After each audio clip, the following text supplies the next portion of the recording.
Piercing the Elastic Limit.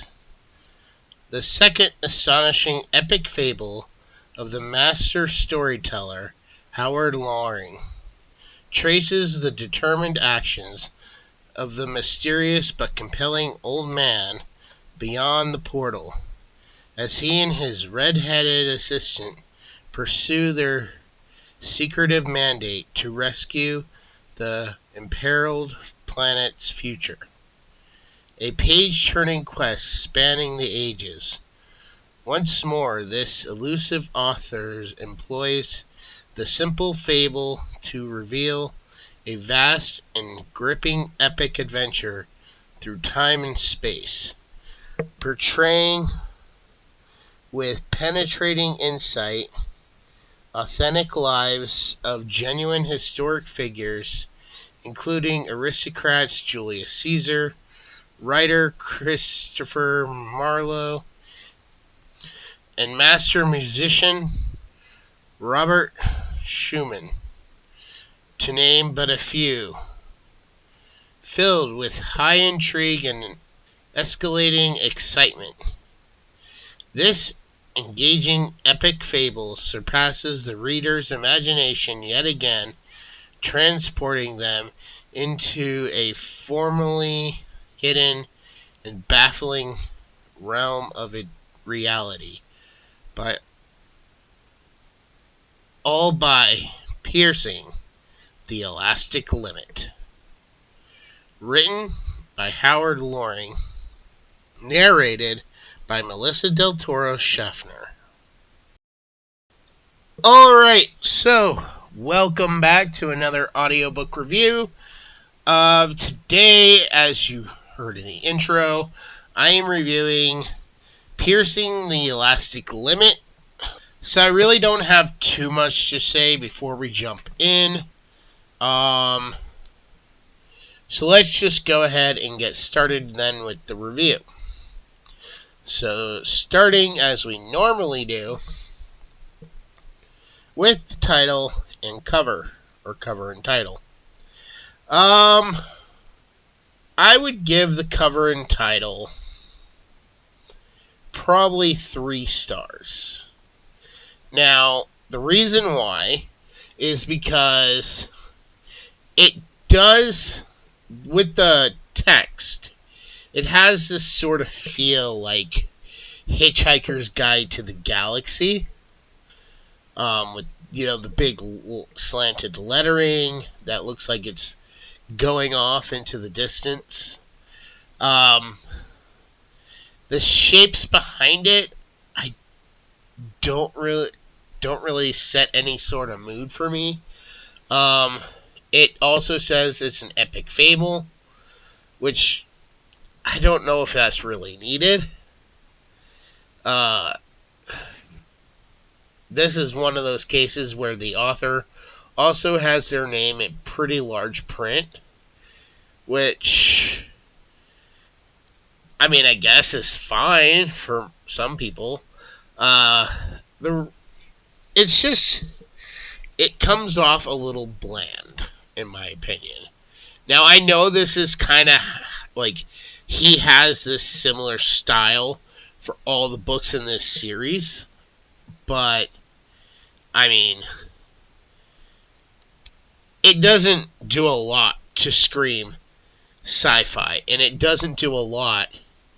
Like, if there was maybe, like, an image behind it, or a couple images behind it, where we saw, like, transitions of different time periods, that might be something, and then, keep, obviously, the, big lettering going across, so it kind of looks like it's going across time. I mean, that's just a few ideas on my behalf, but I do think it sort of resembles a very old style from, like, the 60s or 70s, which is maybe what this author was going for, but I'm not sure a general audience of, like, nowadays are gonna see that on a bookshelf and say, oh, looks like it's right up my alley. Once, I mean, if they're familiar with the author's work, if they've picked up something that the author's written before, they're probably going to give it a chance just because they haven't read it and they like this author. But as for the title, that also plays into why.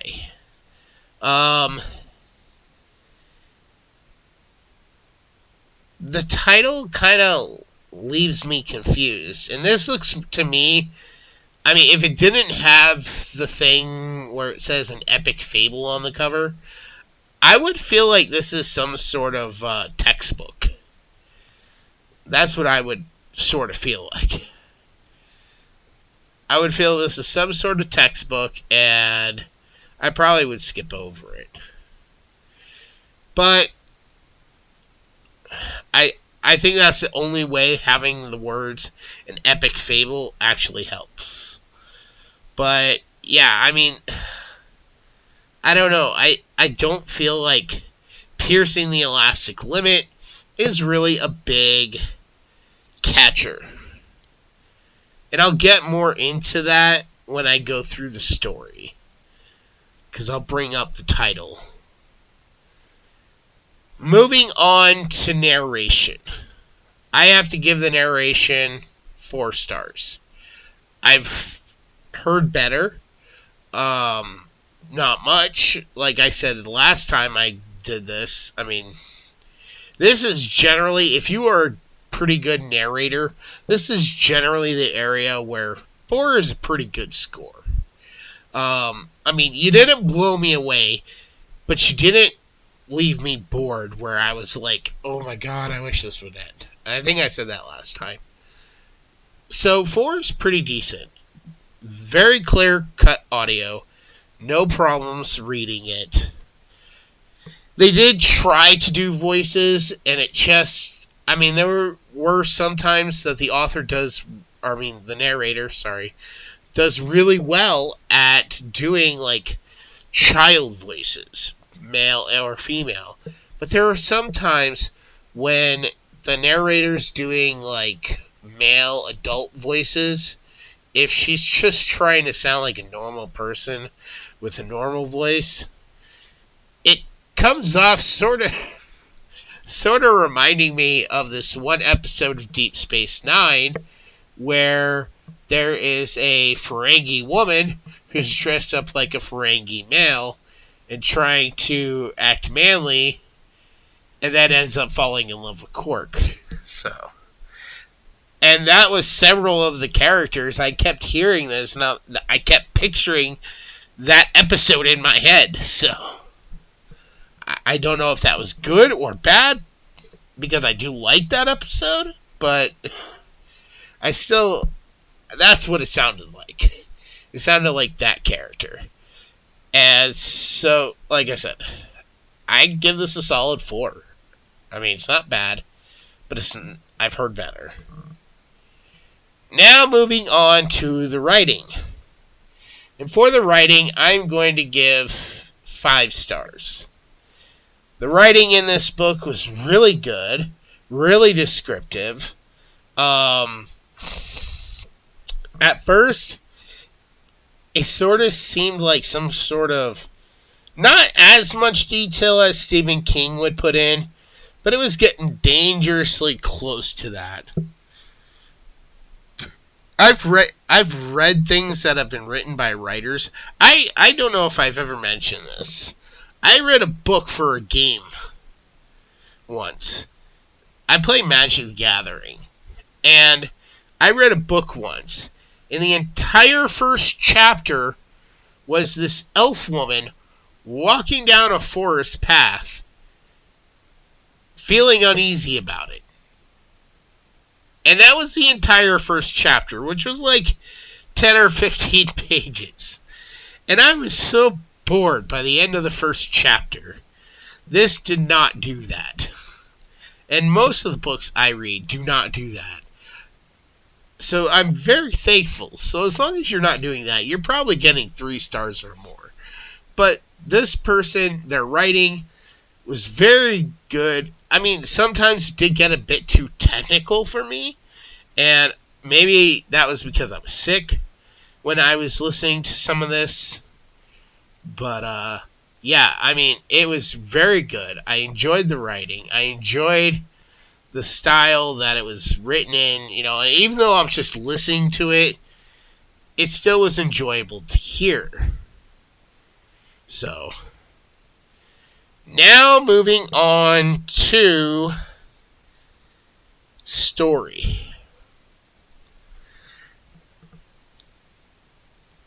For the story, I have to give it 4 stars. First off, when I listened to this, I thought I was listening to the first book in the series. I didn't know that this was actually the second book in the series.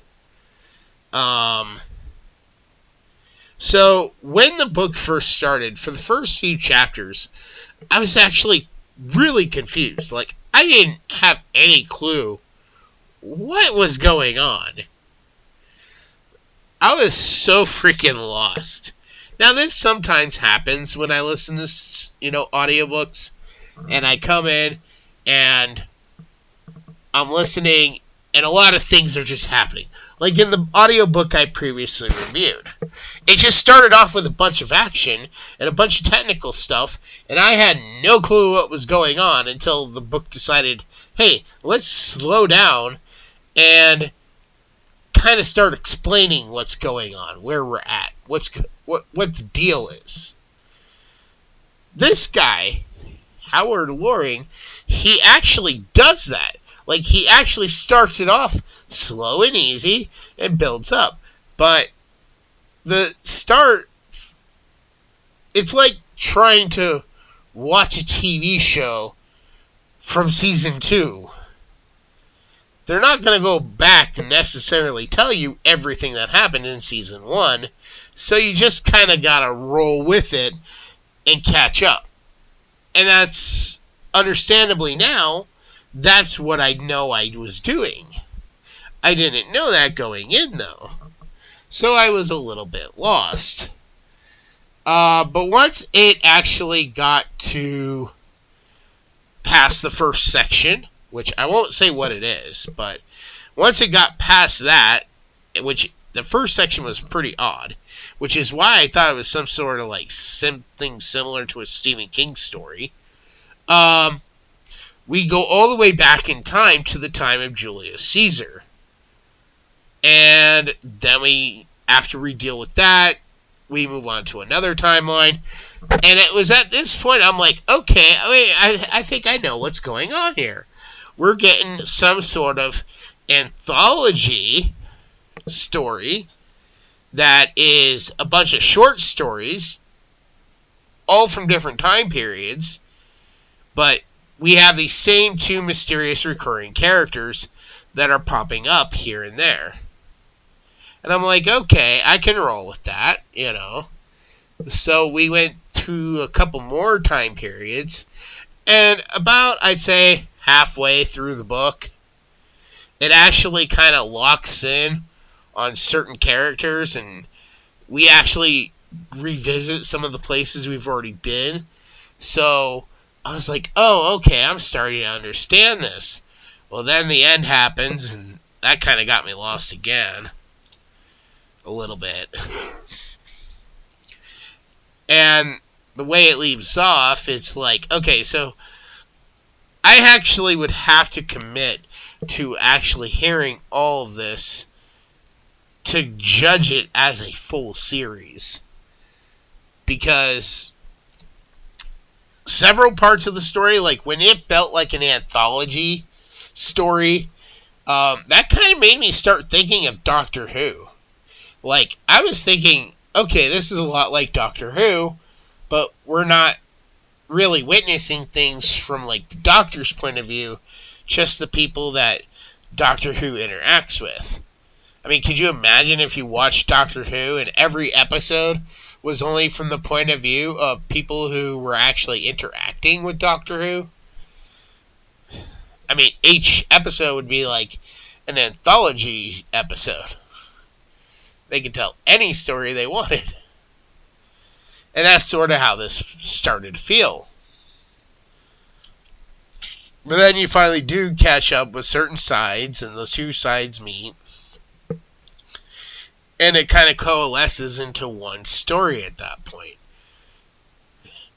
And there are some logic things that it just kind of made me go, well, wait a minute, you were doing this thing, and now you're switching to saying this thing, so how's that work out?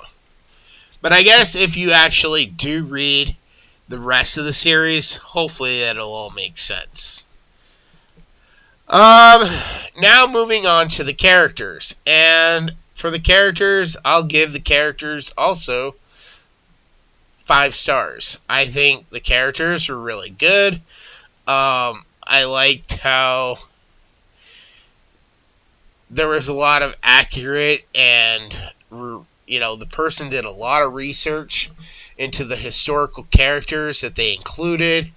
Yeah, they changed a few things for the sake of it being, a fiction story. But for the most part, he accurately sticks to time periods and the characters. And, that's, again, I know I keep saying this, but it felt like a Doctor Who. So if you are a fan of Doctor Who, you will probably like this. So, we're going to go ahead and take a quick break. There are no extras really in this book.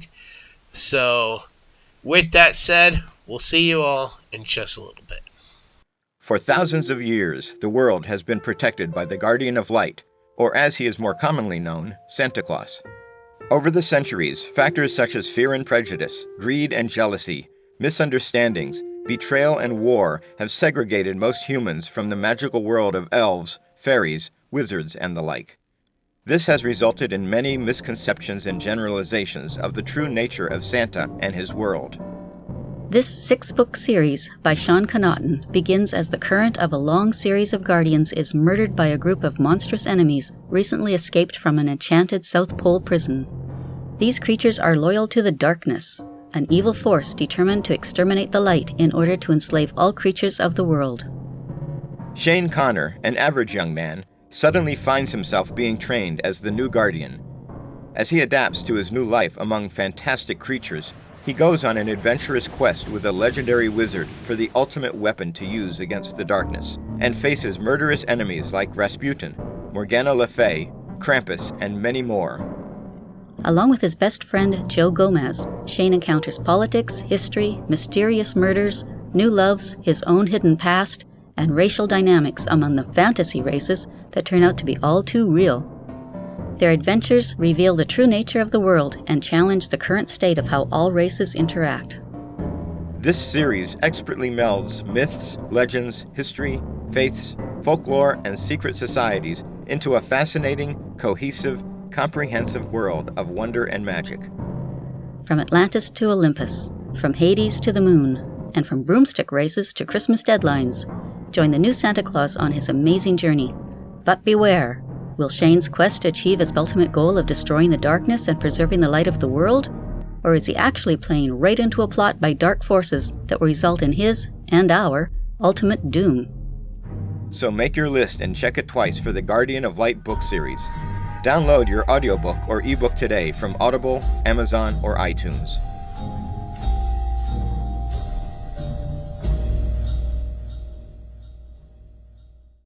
Alright, so, Piercing the Elastic Limit, written by Howard Loring. I would give my final score for this book probably a 7 out of 10.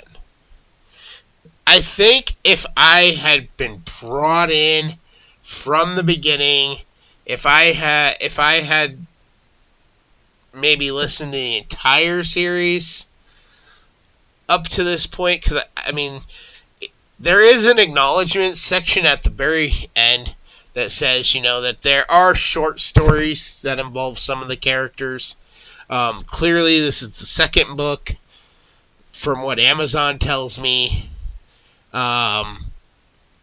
So maybe because I'm jumping in, that lowers the score. Maybe if I came in from the beginning, this would have just been a great, and I probably would have bumped it up to at least an 8. But I think coming in at where I'm at, starting with book 2, 7 is pretty good. And if I could, I would definitely be willing to review the others. And I might actually have to re-listen to this, and I could tell you guys then if it would be bumped up to an 8. But I think if you are a big science fiction fan, if you're a fan of Doctor Who and time travel stories and all that, this would be right up your alley. So, but that is going to go ahead and wrap up this review for Piercing the Elastic Limit. Like I said, if you are interested, you can check it out on Amazon. The paperback and ebook are on Amazon. The audiobook is on Spotify. I don't know what other platforms this author has these on. So definitely, if you're a science fiction fan, if you're a Doctor Who fan, this is definitely worth your time checking out. With that said, I will see you all in the next review. Bye.